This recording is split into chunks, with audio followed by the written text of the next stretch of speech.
Hello and welcome back, guys, to Bite-Sized Security. I'm your host, Jimmy, and today I'm bringing you another technical video, and we're doing another Active Directory box, which is another Windows box, and namely we are going to focus on the box called Forest. There you go. It's another Windows box. Next time, again, we're going to do Linux, and then we just continue like that, alternating between the two.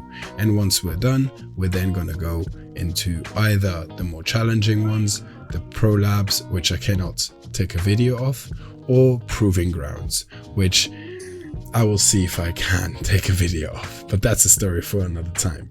For now, let's do Forest. Let's just get straight into it. So, as usual, I have the IP running. I have it here, so this is the entry point. We'll write it down like this, and then we will do what we always do. We create a folder, Forest. I've already done that, and then in here I don't think I have anything yet, so I'll create the usual enum, loot, privesc, and exploit. Then what I'm going to do is I'm going to divide the pane, and I'm going to go into enum down here as well, but I didn't do it up there. So into enum, and then I'm going to run recon on the IP. And just to show you, that is an alias for what I've been doing until now. It's just, given that I do it every time, I just created an alias, and now I'm quicker. What I'm also going to do is scan the IP and output into initial, and that will give me two nice outputs, one for nmap and all of the enumeration that I usually do, and the Rust scan enumeration that I always also post in here. Like this. The initial one is finished, so I'll clean it up because it has a lot of ANSI characters, and I'll save that to Rust scan dot text, and I can then remove initial. Then I'll open the root directory of this project, which is Forest. If I could write like that, and I'll just leave that open. This I can close. I'll just leave this open here on the side as well. In enum, we will get our results to populate. There will be a lot of ports. That's why this enumeration phase is going to be a bit more tedious, like we've had in the past, but that's okay for now. We're going to take this Rust scan output and we're going to paste it there. And we can see we have a lot of output, and I can confirm this is Active Directory, namely because we've got the LDAP ports, and yeah, we've got Kerberoast here. So yeah, this is definitely going to be Active Directory. Also, the term Forest implies Active Directory. But anyway, let's get to the output of the quick TCP nmap scan. Let's take that and also paste this here. What we can do here is say initial, and then we'll create another one where we say full scan, because we will also get a full scan from nmap. But let's now go to the outputs. Let's put that here like this. No, actually I always do it the other way around, like that. So let's just start. We have RPC. We are on an external, so let's create a couple nodes. Couple nodes like this. All right, let's start with RPC. Take this, take the port like that, and name it MSRPC. Go to the next one, SMB, like this. Paste that here. NetBIOS, SSN. Go to the next one, LDAP, paste it there. A lot of content for LDAP. this tells me something already, and that means that we've got a null session enabled, because LDAP will only print this much content output if a null session is allowed. So for example, now what we should receive in SMB client is also a null session, anonymous login basically allowed. We'll see if that is correct, if my assumption is correct. Let's go to the next, another LDAP. Let's paste it here. Yeah, this is a lot of output. We might be able to get some users that way, or get the domain. We have the domain here already, so the domain is HackTheBox.local. Is that correct? Yeah, should be. Anyway, let's go to Kerberoast. This is not the Kerberoast port, is it? No, kpassword. Kpassword, I guess, then has something to do with Kerberoast. Probably the authentication mechanism or whatever. I don't know, I'd have to read that up. Read up on that. So, DNS. And then RPC dump, that's not Nmap. Kerberoast here.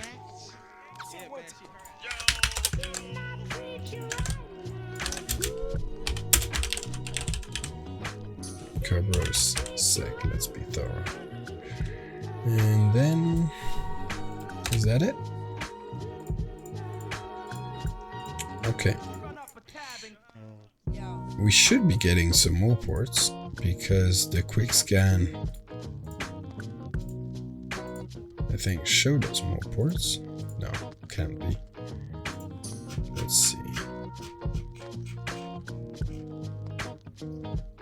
Okay, no, I thought we had more ports. This is it? Okay. So, that wasn't as long as I thought it was, but let's just get straight into it. So, let's first confirm what I just said. We are in enumeration, and let's just begin with SMB, right? But I'll confirm something really quick. So I'll go SMB clients -n-l to list all shares, 4 backslashes. Where is my IP? Here, there, and then another 2 backslashes. Oh, like this. Okay, so anonymous login is successful. This is what I meant. So, although we have no shares, which is also interesting, we do have anonymous login, and that is why probably we got so much output from Nmap, from LDAP, SMB clients.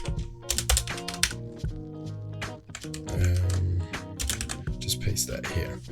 So now, what could we do? We could run enum for Linux, or we could run LDAP search.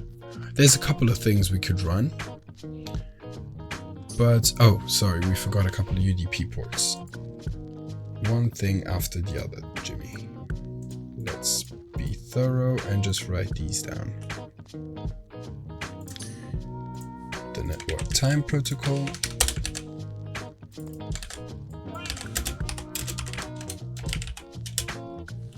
And then, oh, like this. And then we also have DNS.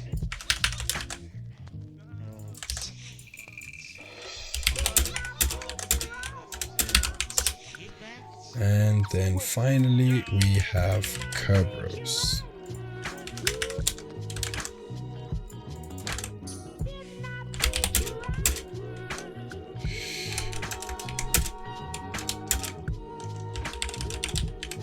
Kerberoast, like this.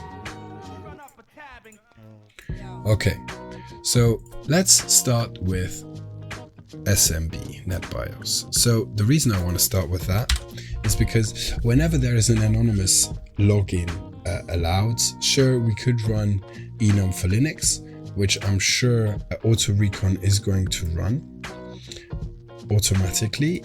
Here there's a couple of things that we will input into the notes.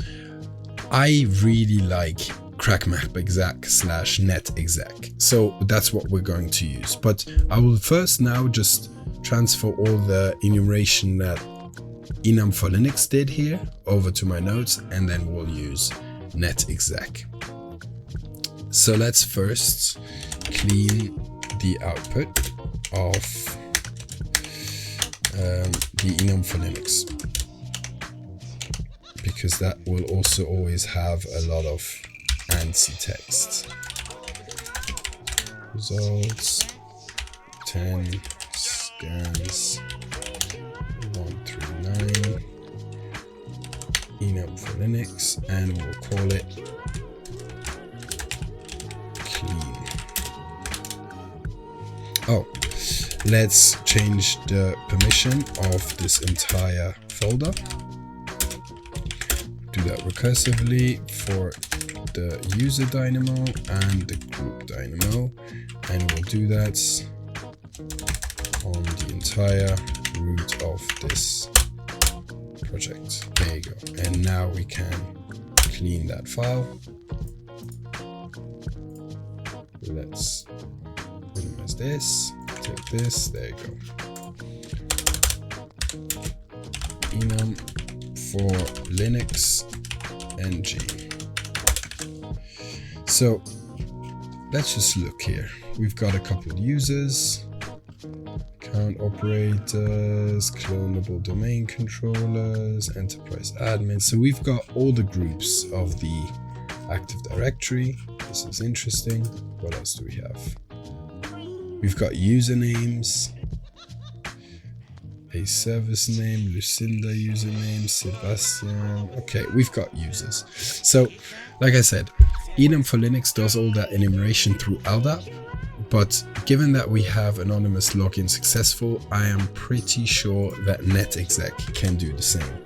So let's try netexec SMB, and then on our IP here, and then -u we don't have one, -p we don't have one, and then let's just go like that.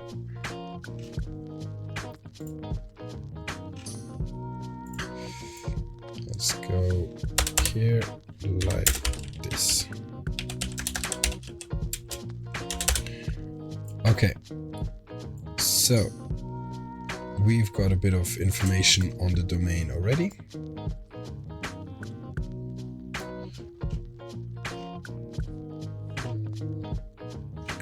Okay, I should have done this with each, but that's okay. So we've got a bit of information on the domain. The name of the domain is forest, and the domain is HackTheBox.local. This is interesting and important, so let's take a screenshot.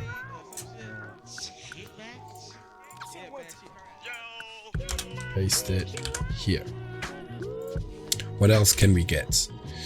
We don't have any shares, so let's not look after the shares. We can get a password policy, passport. Yes, we can. This is extremely important because if we find users, which we have, and we don't find any passwords, then we could, for example, password spray. I really don't like password spraying in Active Directory because you can only spray one password per all of users, and so essentially this is where it would force you to really do research on what the common passwords are, what the password policy is to not get blocked, to not get locked out. That is why the password policy is important, because you have to respect, for example, minimum password length, and then you would have to use any complexity if it's in there. You try and find out what kind of naming convention they are using. Maybe that's how you could figure out the passwords. I don't know. It's all a lot of research that you would do in the real world assessment that thankfully in HackTheBox, I haven't seen a box where you had to do that yet. So anyway, but the password policy is important. So let's paste that here too. Now let's get to the main thing, which is users. Let's see if we can enumerate some users. And we can. Okay. This is very nice. Okay, what can we do with these users? I'm not going to just take a screenshot of this. Well, I am.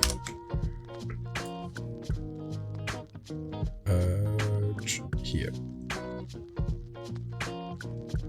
Like this. There you go. Okay. But what I am going to do with these passwords, with these users, is I'm going to save this output into users. Okay. It's going to take a second.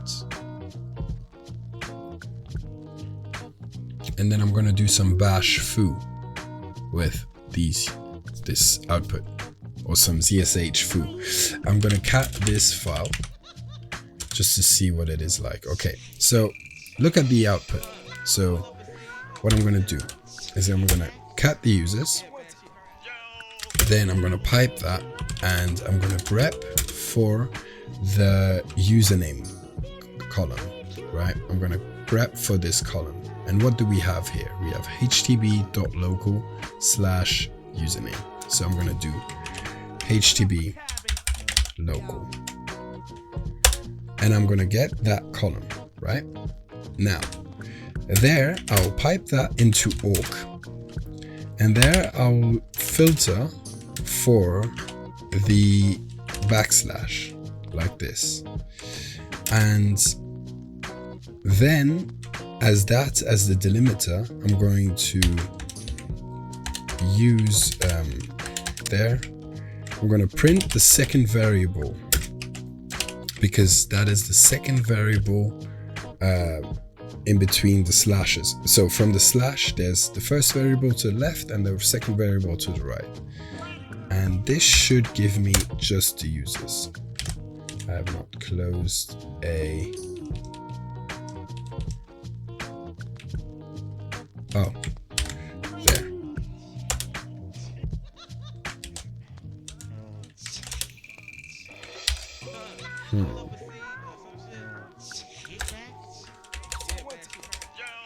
Oh, okay. Maybe.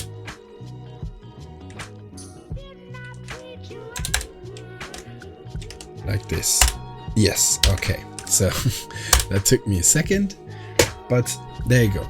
And so what have I done? I have now filtered the second column of those users. Now, this isn't perfect, and I'll just do that manually because I wouldn't really know how to leave that out, but that is good enough. I tried. So I'll save this to users.txt, and I'll remove just the users. And then I'll open users.txt in... Oh, there's a couple new ports. There's quite a few new ports. Oh no. Yeah, there's the MSRPC ports. I'll just ignore those for now. Let me go to users, and then I'll delete this manually. I know this is not supposed to be like this, but we tried. There you go.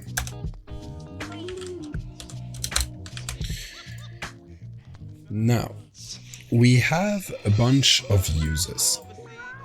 Okay. Now, what do I do when I have users? So, in the active box, I had a valid pair of credentials, and I immediately did a Kerberoasting attack. When you have users but no passwords, because I don't believe we have any passwords, let me just go back to this enumeration and see what these ports are. We've got DNS. Do we find passwords in DNS? No.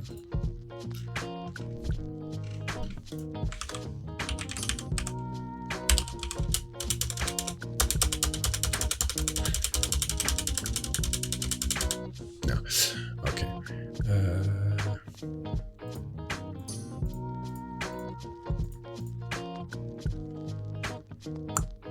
Okay. We've got a web server. Yeah, of course not. Okay, let's first bring this web server over, because we cannot just not write down a web server. That would be against the ethos of being thorough.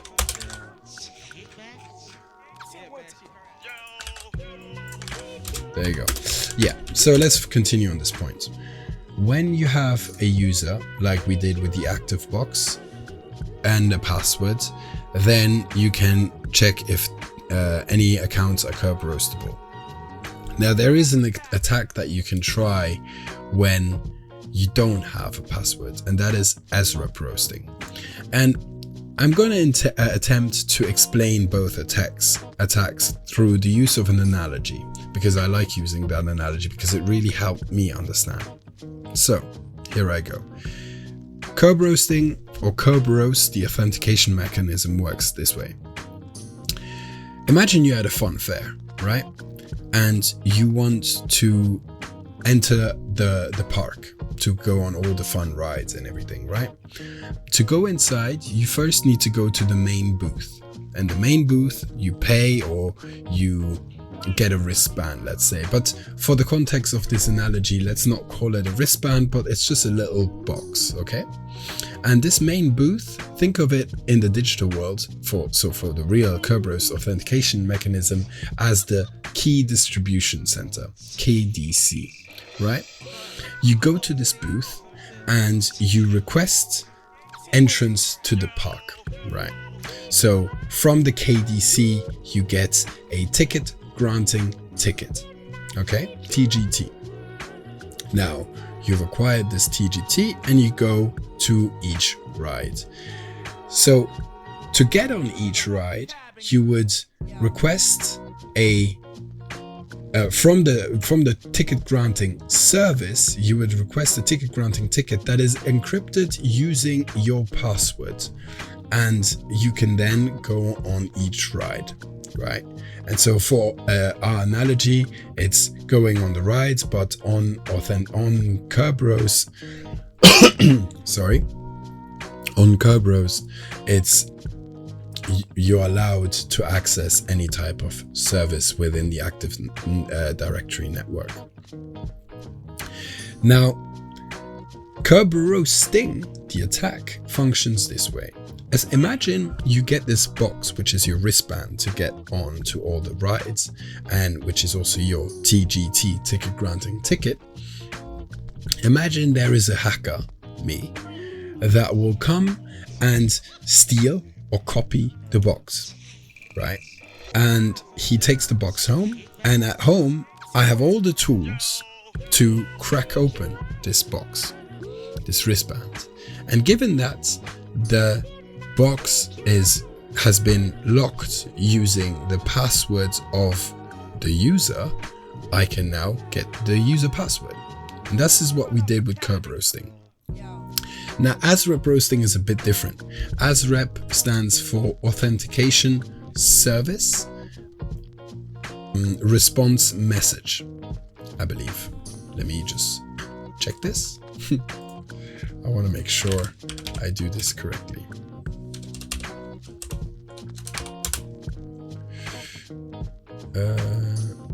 This should tell me. Oh, no, that's not. Authentication Service Response Message. Yes, that was correct. Okay. So imagine, back with the Funfair analogy, that there is, let's say, a special VIP event. And this one is not at the entrance or inside of the park, but it's kind of like it's a nightlife event, let's say, and it's at the side of the park, and the entrance is from the public, so you don't necessarily have to have access to the park, which in our instance is me not having credentials. But to get into the event, there is a certain set of VIPs that can go inside of the event without having to pre-authenticate, because normally with the Kerberoast mechanism you have to pre-authenticate, but here this line of VIPs can just go there, or the VIPs can just go to the entrance of this event and say that they belong to the VIPs, and that would be, they don't need to pre-authenticate, they just need to say they are. And with ASREP roasting, or with the Kerberoast mechanism, that would be accounts where pre-authentication is not enabled. So normally you would have to authenticate, but here you don't. And with ASREP roasting, that would then again be a hacker, me, coming there and saying, I belong to these VIPs. And the bouncers, let's say, have been trained to, if you say you are a VIP, they will just take it as is. So you say you're a VIP, they'll slap the box, not a wristband, they'll give you a box again and let you go in. Same thing again, you take the box, you go home, you crack it open, it's been hashed with your password once again, and you get the password. I hope that was good, but let's try ASREP roasting. So here I will just, no, let me close this and go back into my notes. And this would be exploits. So 2 attacks that we like to try.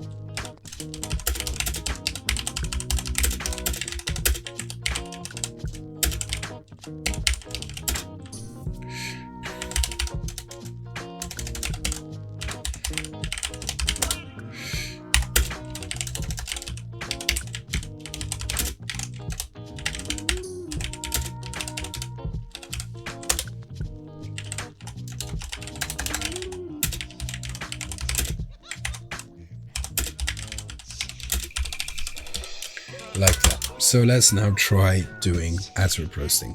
Now, again, my notes are amazing, and so I will go into my notes to see how to do ASREP roasting, because it will take a few boxes of me doing it before I know it all by heart. But there's nothing bad to using your notes when you have good ones. So ASREP roasting in Active Directory.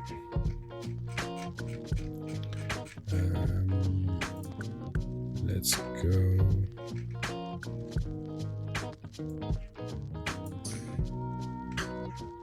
Here.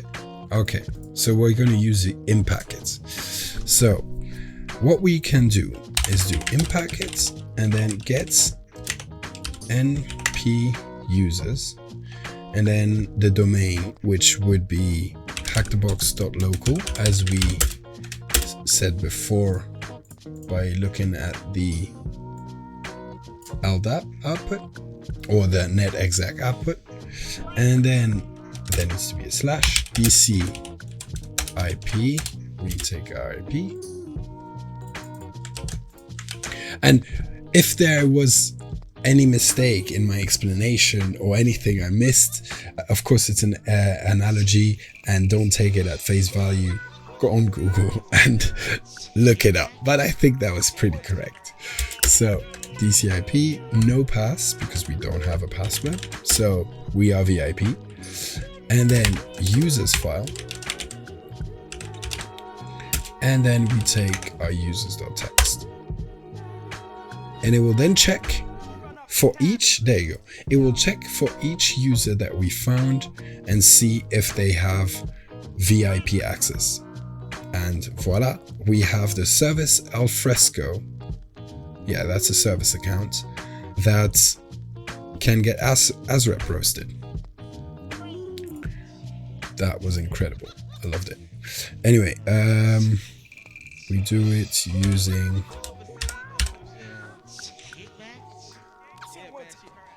no, let's do it like that.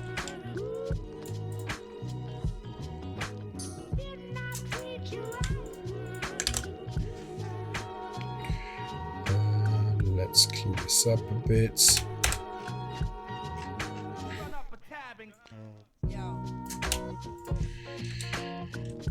Let's go.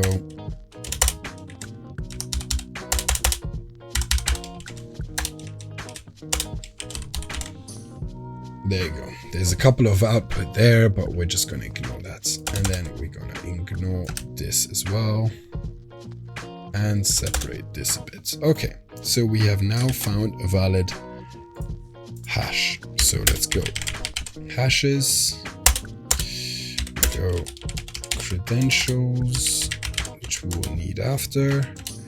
And then flags.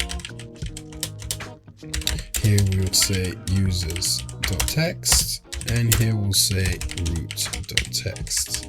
Then in credentials, we'll have nothing there yet. And then here we'll say cracked and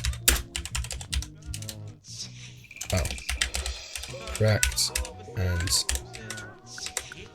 uncracked. And that we can paste there. And so now what we have, we go to exploit. We will touch hashes. Go there. Here. Let's go to exploit. Let's collapse all of that hashes and paste that here. And then we can use hashcat. What's the module to crack ASREP roasts? Now, of course, you can just go say help and then search for ASREP 18,200. There you go. Let's do it this way. Let's try and not use my notes too much, but I will use them. So hashcat module 18,200, and then we'll take the hashes file. We will use the word list user share word lists rocku, and we'll output it to a file called cracked, and we'll run it. Usually I crack passwords on my local host, but as you can see, it was pretty quick, and I can it was pretty quick, so we don't need to. Let's go on cracked, and we've got a password. Password is service. So now we can go to credentials and say we've got service alfresco. Was that correct? Yes. And the password service. Voila. We've got valid credentials. Now, with the valid credentials, we could do Kerberoasting, but no, we've got access now. So first things first, what do we check? We check if these credentials, what kind of access they have. And let me check if we have RDP or something like that. I did go through the scans a bit too quick. I should have been more thorough and not skipped anything. How that covers RPC WinRM. Okay, we have WinRM. There's no Nmap scan, but we do have WinRM. This will be important. Yes. So I was checking if we have any type of remoting enabled for this box. So let's say we have valid credentials. Could we use RDP to remote desktop protocol to RDP in with the UI, or could we have WMI, the Windows management? What's WMI again?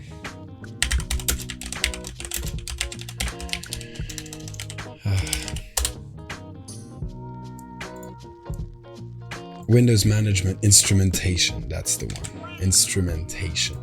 Or a WinRM, which is the Windows remote management protocol. But anyway, let's do NetExec SMB, our IP -u. We have SVC alfresco, and then -p service. And let's see if these credentials are valid. We're still in exploits. Oh, here we should have said we have cracked the hash and received valid credentials. Now we are no longer external, we are internal, and we'll do initial footprint. And we verify that the acquired credentials are valid, which we have just done using NetExec.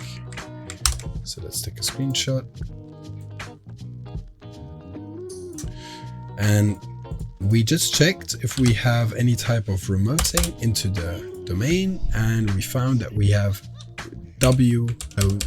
WinRM. So let's check with NetExec WinRM,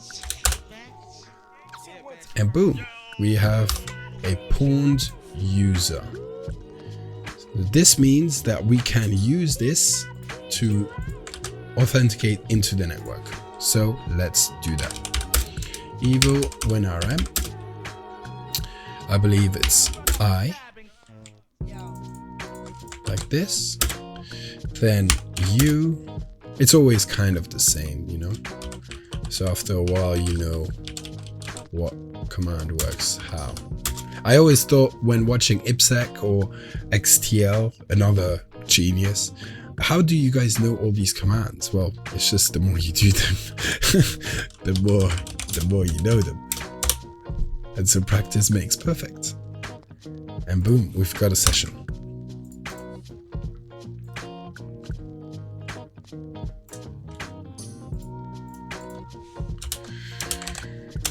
We have successfully logged into the domain. Okay, first things first, let's go to desktop, and we have the users file. I'm not gonna print it to the screen this time like I did last time.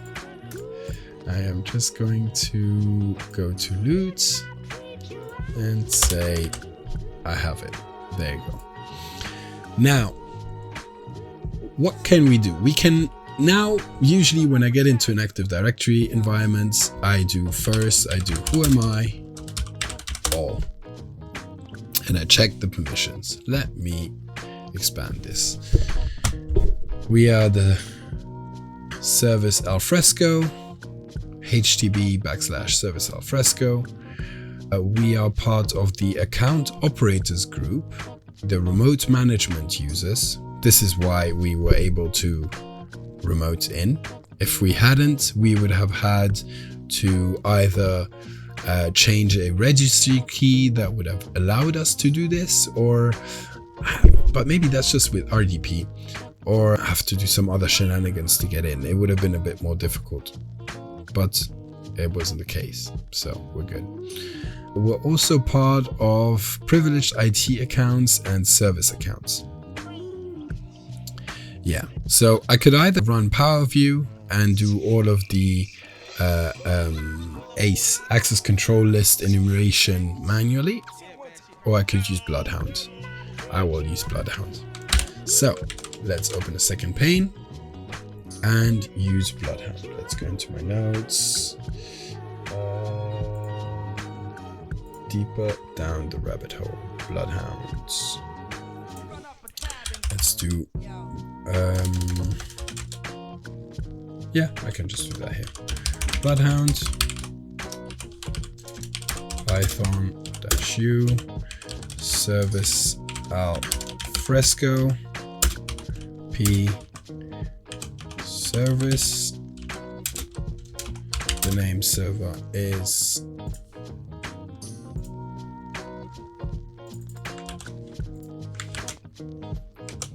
this, and then domain is HackTheBox.local, and then C all.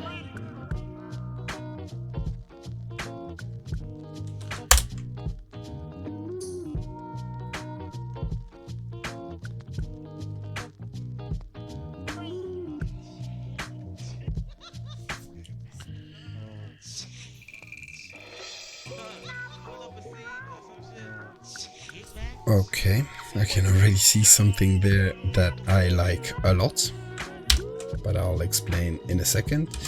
Zip recursive everything, no, zip recursive HackTheBox.local.zip everything that is JSON.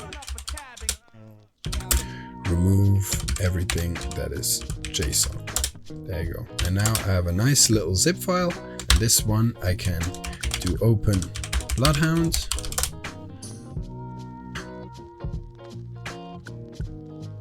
And voila, we are in Bloodhound. Clean Bloodhound. Now here I can upload data.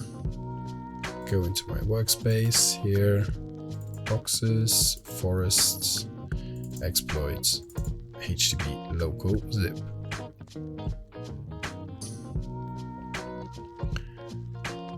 Now, we have successfully imported all of that information into Bloodhound. Let's now see. Let's go in the notes, initial footprints, let's say Bloodhound. What command did we run? We ran this.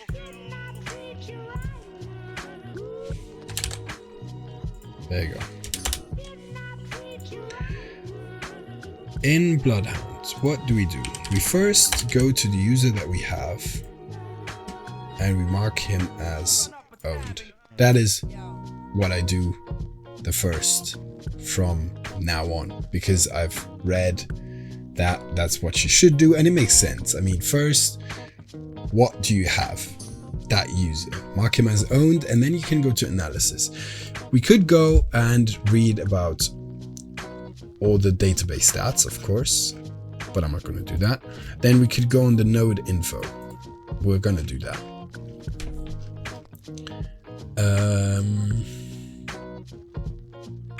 So the properties. This is important in case you need the security ID of the user. Of course, I wouldn't be able to copy it from the screenshot, but I would know where to find it. Then the memberships. We saw in the Who Am I All some memberships, and we saw service accounts, privileged IT users, accounts, remote management, and account operators. So here as well, I like to say owned for the extremities. Okay. Down here as well. No, this is circular, so it's kind of redundant. And yeah, let's just go with this one as well, although I don't know what that is. And then, so these are the groups.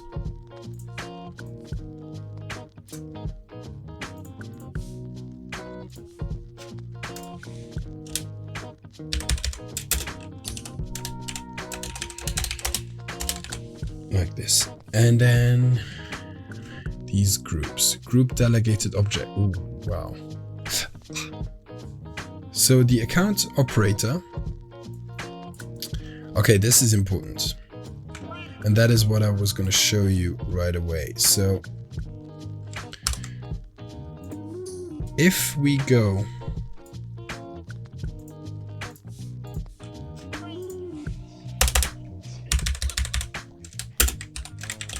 account operators, there you go.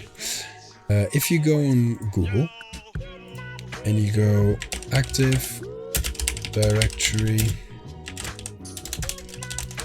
account operators,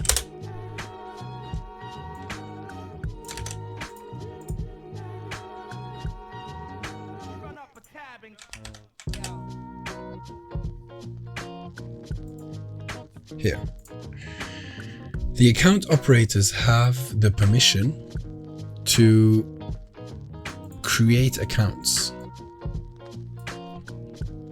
This is interesting. So we're going to create an account. But then another thing that I saw, and this is something that I learned in the HackTheBox Academy, and I can only recommend you sign up to the HackTheBox Academy, and the link will be in the description. But really, it's the best one-stop shop for going through a path that will really grind into you everything you need to become a pen tester. And I've been doing it, and I'm almost ready to do OSCP a second time, and hopefully this time I'll pass. But the account operators can basically create a user. And another thing I saw was this. Where was it? Here, XSH, which stands for exchange. And here there was a chapter in the Academy that was called miscellaneous. Is that how you say it? Miscellaneous misconfigurations. And I will give you the link. That link will also be in the description. But basically, whenever I see exchange from now on, that's how I drilled it down,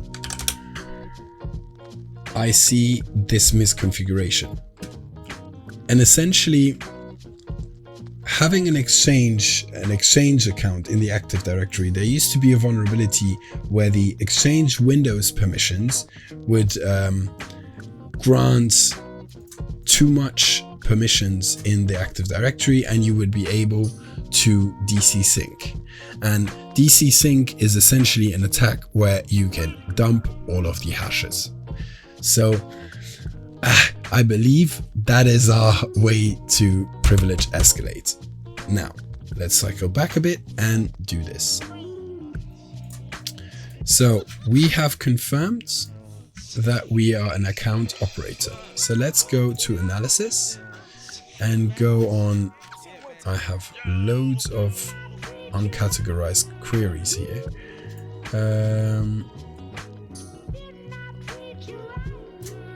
Member of, privileged IT, account operators, which has access to forest. Okay, here. Yeah, that is good.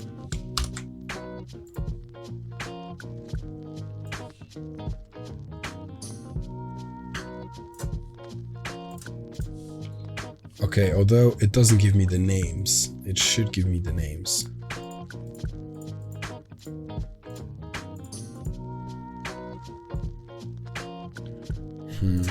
Okay, yeah. Basically, I'll just explain it and I'll take the screenshot. I am a member of service accounts, who is a member of privileged IT accounts, who is a member of the account operators. And the account operators, like we've established in the Windows, in the Active Directory here, we can create users, right? And this exchange basically has the following misconfiguration, most probably. The Windows, where is it? Exchange permissions.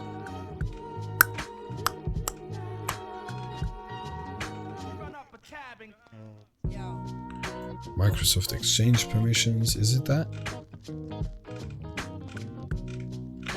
Wait, I'll just show you. I'll show you the following.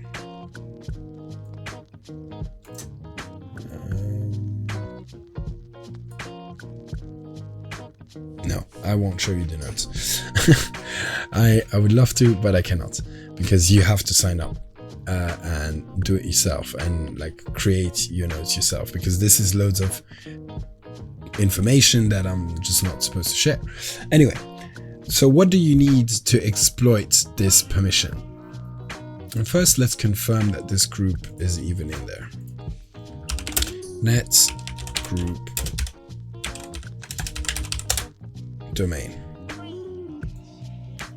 So we have all of these groups, and this is the group we're interested in. Exchange Windows permissions. And if we go on here, and then we go shortest path from owned principal, and then we go account operators, we can see we can create generic all to exchange HTB.local, which is, yeah, the exchange group. And if we type Windows, exchange Windows permissions, let's say we can own this as well, then go here. There you go. Wow.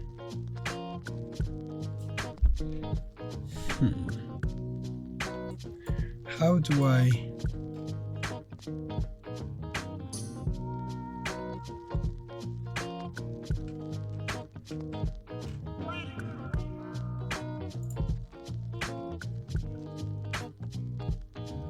Oh, there you go. Okay. So the Exchange Windows permissions has WriteDACL permission over all users. So DACL stands for Discretionary Access Control List. And so essentially I can let me give you an exact explanation of what a DCSync attack is. It's an attack where you mimic the domain controller and extract all of the NTLM password hashes from the Active Directory. So essentially, if I have that WriteDACL permission, which is the most powerful permission, I can use that to mimic the domain controller. There we go.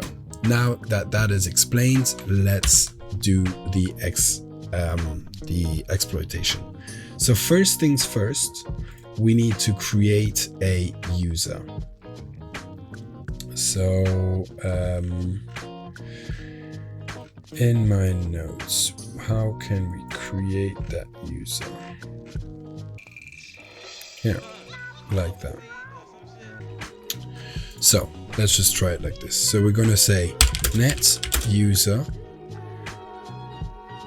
intruder domain add. Is that correct?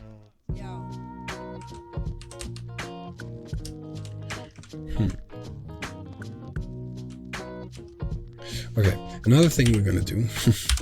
So power view. There you go.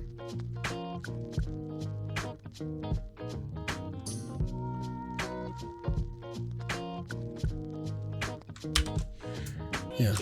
Anyway, so imports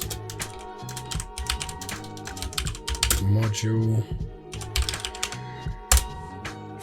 Then let's go to,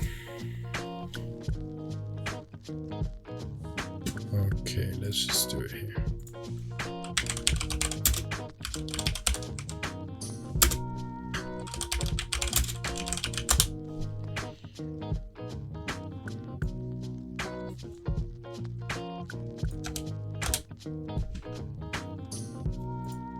Account operator privilege escalation. I just want to check how I create this user. Net user. Oh, okay. I forgot the password. So let's say the password is passwords123. I created the user successfully. Now I need to add this user to the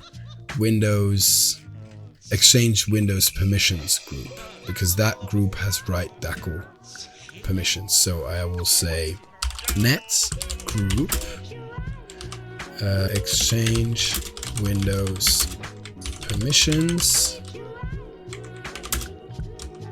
add intruder. That worked. Okay, so let's say net user intruder, just to see. Okay, that worked. Perfect. So first we have created a user in the domain.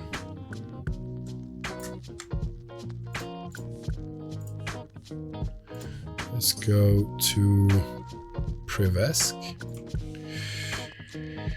Okay, we have found out that our service alfresco user is part of the account operators who have access to, who have the permission to create users in the domain. Then we also found out that there is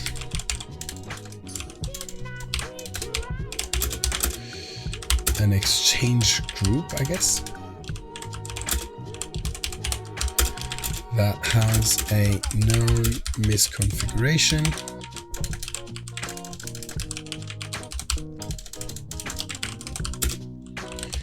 giving permissions to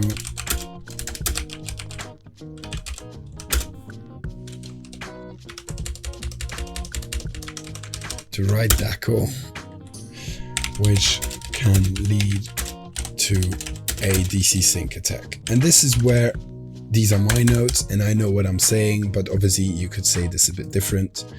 Misconfiguration, like this. You could say this a bit different to make it more sense, make more sense, but I do not care right now. So I've added our intruder to this group, the Exchange Windows permissions group, and now I need to give it DCSync rights. Okay, there you go.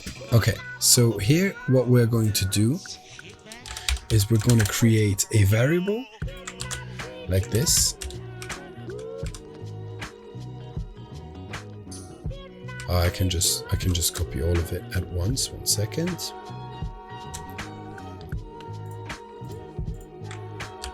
We're going to create a variable called secPassword.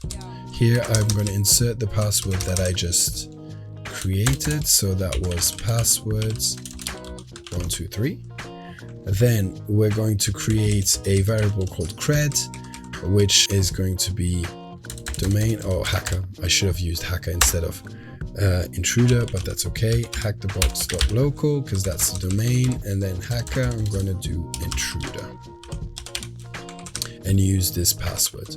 Then I'm going to add this domain object ACL. So I'm going to use these credentials to add a domain object ACL, which will be the DCSync, which will have DCSync permissions. So Here again, HackTheBox.local.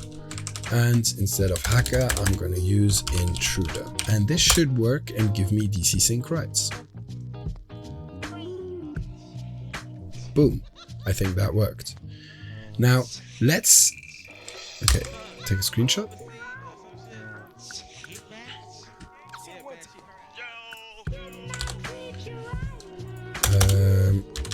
DCSync. And before I do that, we created a user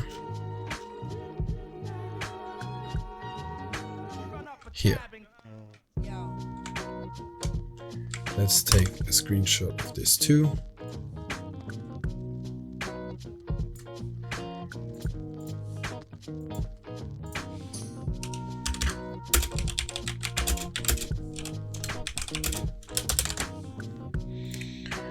Create a user and add to Exchange Windows permissions. There you go, DCSync, that should work. So now that we have this user and the DCSync rights, let's first, before we execute, confirm that this user has been created. NetExec SMB. Let's take our IP up here, and then do user intruder, password 123, and see this user has been created. So just to confirm, he has definitely been created. I know I'm beating around the bush here. I'm itching to execute the DCSync attack, but everything in its time. Now let's go into my notes and check how do we execute a DCSync attack. There you go. We are going to use,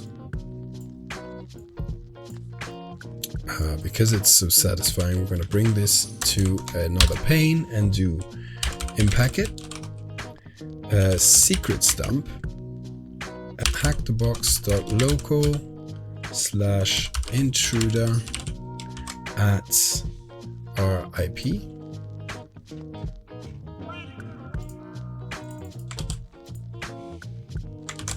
And then we're going to filter for just the NTLM hash, because otherwise you get a lot of output and we don't want that. Bam. Password 123, and boom, we have all of the hashes. Great. So we have all of the hashes, and what can we do next? Of course we can, okay, I don't know what is going on. All I'm gonna do is just copy this like that and paste that in here. There you go. And now, of course, the one we want is the administrator. And what are we going to do? We're going to pass the hash. So let's confirm that we have successfully pawned this network. Let's take the IP -u administrator -h for hash, and then we go here.